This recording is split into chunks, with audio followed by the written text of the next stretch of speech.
Hugo, congratulations on the film, which of course is set back in 1970, which seems like an absolutely eternity ago.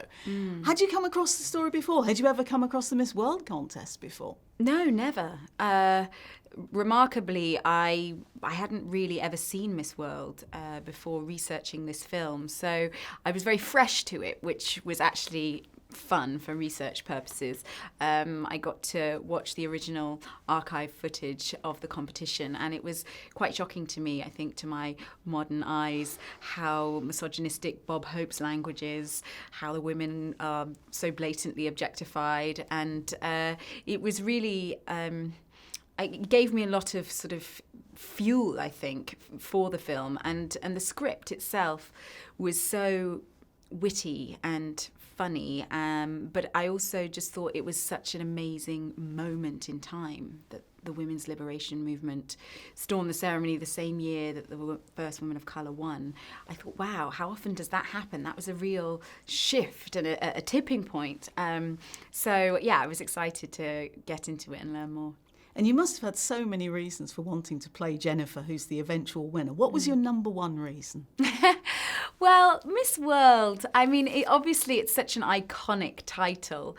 And I think because Jennifer is still with us, you know, it's a rare gift, I think, to play a real person and somebody that you can actually approach and talk to, you know, and so actually meet and as well. actually meet, you know, and so often as an actor you're drawing on your imagination or the characters made up, which is great too. But for me, it was a special journey to be able to meet Jennifer. You know, I love history, I love learning from other women, and I just felt like she was such a pioneer for her time.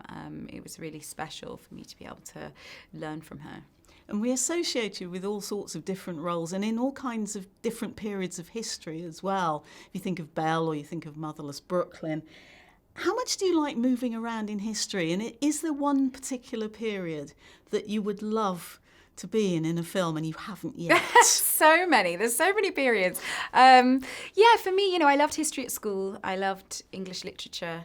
And I think, you know, the collaborative nature of making a film and the costumes, the sets, the people you get to work with, it is kind of like time travel. You know, when you step onto some of these sets and the production design is so incredibly detailed and authentic, and the hair and the makeup and the clothes, it's really, you know, really very transporting for me to be in these different worlds. So I don't know. I've always wanted to play Cleopatra, so maybe ancient Egypt would be a fun one to explore. I'm looking at you with we've got the pyramid behind us, so it just made me think of that.